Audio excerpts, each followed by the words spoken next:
Central Europe became a battleground in the 17th century. It was a time of religious conflict and political upheaval.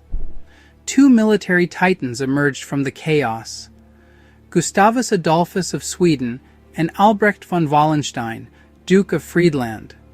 Their clash would decide the fate of the Holy Roman Empire and reshape the destiny of a continent. The heart of Bavaria in the year 1632 was devastated by war. Fields lay scorched, cities trembled behind hastily erected defenses, and the air crackled with tension. The Protestant Lion of the North, Gustavus Adolphus, faced off against the enigmatic Catholic general Wallenstein. Their armies, tens of thousands strong, stood poised for a confrontation that would echo through history. This was more than just a battle. It was a clash of ideologies, a struggle for the soul of Europe. Gustavus Adolphus, the champion of Protestantism and a master of military innovation, had swept through Germany, liberating Protestant cities and crushing Catholic armies. Wallenstein, general for the army of the Holy Roman Emperor, Ferdinand II, stood as the last bulwark against the Swedish tide. The fate of the Holy Roman Empire, and indeed of Europe itself, hung in the balance as these two titans of war prepared to collide in a storm of steel and fire. The two armies converged near Nuremberg, a city of immense strategic importance. Gustavus Adolphus, ever the aggressor, sought to draw Wallenstein into a decisive battle, a battle he was confident of winning. Wallenstein, however, was a master of defensive warfare. He understood the art of attrition and refused to be baited into a premature engagement. And so began a tense standoff, a battle of wills waged not on the open field, but in the minds of the commanders. Weeks turned into months as the two armies camped within sight of each other. Disease and hunger gnawed at the edges of both camps. Skirmishes flared up and died down, but neither commander would commit his full force. The pressure mounted with each passing day. Gustavus Adolphus, his resources dwindling, knew he could not maintain the siege indefinitely. Wallenstein, for his part, understood that time was on his side. He had only to wait for the Swedish king to make a mistake. The stalemate at Nuremberg was a chess match played out on a grand scale, a testament to the strategic brilliance and iron will of both commanders. But this waiting game could not last forever. One of them would have to make the first move, and the consequences would be profound. The clash at Nuremberg was just one chapter in a longer, bloodier story. The 30 Years' War had begun in 1618, a complex web of religious and political tensions erupting into violence. Gustavus Adolphus, sensing an opportunity to champion the Protestant cause and expand Swedish power, had entered the fray in 1630. His arrival was a turning point in the war. The Swedish king was not just another warlord.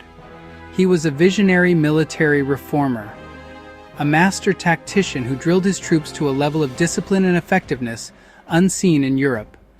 His soldiers were equipped with muskets and artillery far superior to anything their opponents could muster.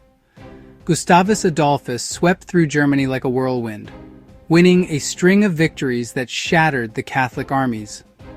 The sack of Magdeburg, a Protestant city that resisted his advance, served as a brutal reminder of the horrors of war and cemented his reputation as a force to be reckoned with. At the Battle of Breitenfeld in 1631, Gustavus Adolphus outmaneuvered and crushed the Catholic League's army under Tilly, one of the most renowned generals of the age. The following year he faced Tilly again, at the Lech River, where the Catholic general met his end, mortally wounded in a daring Swedish assault. These victories set the stage for the confrontation at Nuremberg. Gustavus Adolphus, at the height of his power, seemed invincible. Wallenstein, recalled from exile to stem the Swedish tide, faced the greatest challenge of his career. The stalemate at Nuremberg could not last.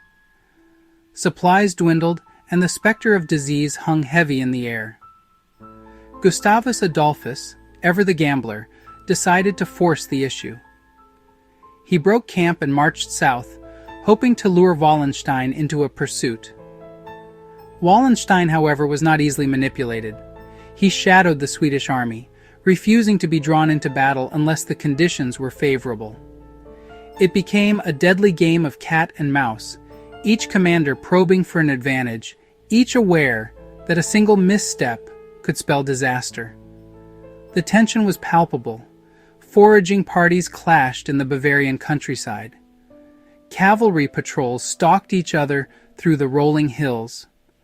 Both armies marched and countermarched, their movements dictated by the availability of supplies and the strategic calculations of their commanders. The pressure continued to mount, pushing both sides towards a breaking point. Gustavus Adolphus, frustrated by Wallenstein's evasiveness, grew bolder in his maneuvers. Wallenstein, sensing an opportunity, prepared to spring a trap. The stage was set for a battle that would decide the fate of Germany. In November 1632, Gustavus Adolphus led his troops into battle against the forces of the Holy Roman Empire, commanded by Albrecht von Wallenstein. The Battle of Luetzen would prove a pivotal moment in the 30 Years' War. The clash was fierce and bloody, with both sides suffering heavy casualties. Amidst the chaos, Gustavus Adolphus rode out to assist his infantry, which was being driven back. Within moments, he and only a few men were left. That was when Gustavus was struck by a bullet.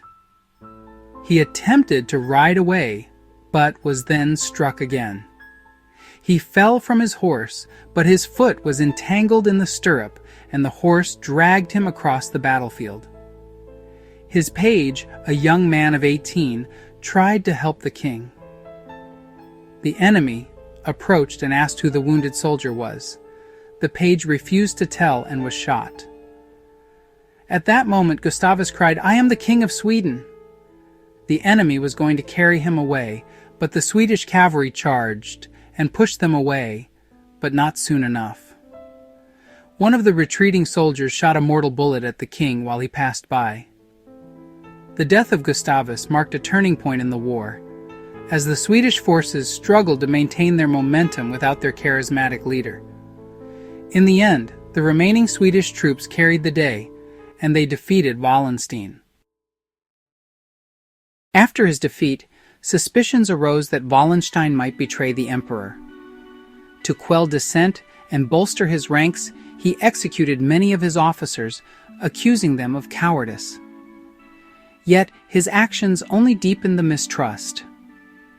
As Bernhard of Weimar led the Swedes to new victories, Wallenstein's motives became increasingly suspect. The emperor ordered Wallenstein's removal and granted amnesty to his officers. Abandoned, Wallenstein fled to Eger with a loyal remnant. Meanwhile, some of Wallenstein's former officers orchestrated an attack on him. During a banquet at Eger Castle, the assassins struck, killing several of Wallenstein's friends. The assassins then stormed Wallenstein's quarters. At midnight, they burst into Wallenstein's room and shouted, "Are you the villain who would sell the army to the enemy and tear the crown from the emperor's head?" Wallenstein, opening his arms, accepted the fatal blow without a word. Thus ended the life of a military genius, undone by betrayal, echoing the tragic fate of the heroic Swede Gustavus Adolphus. As the news spread of the death of Gustavus at the Battle of Luetzen, the Protestant cause seemed to waver on the brink of collapse. In the days following the battle, the Swedish troops solemnly gathered to pay their respects to their fallen king. His body, found near a great stone now known as the Swedish Stone, was barely recognizable, trampled by horses and covered in blood. The collar, soaked in his blood, was taken to Vienna and presented to the emperor, who reportedly shed tears upon seeing it. The loss of Gustavus Adolphus was more than just a personal tragedy. It was a strategic blow. The Swedish army, though victorious on the field, was now leaderless. Duke Bernhard of Weimar and other commanders stepped in to fill the void. But the charismatic leadership of Gustavus could not be replaced. Despite the victory, the Protestant forces faced a grim reality. The death of Gustavus Adolphus marked a turning point, and the war continued to rage on with renewed ferocity. The emperor ordered a Te Deum to be sung in all his cities, rejoicing in the death of his formidable opponent. The body of Gustavus Adolphus was eventually taken back to Stockholm, where it was interred with great honor. His legacy, one of ambition, humanity, and military genius, left an indelible mark on history.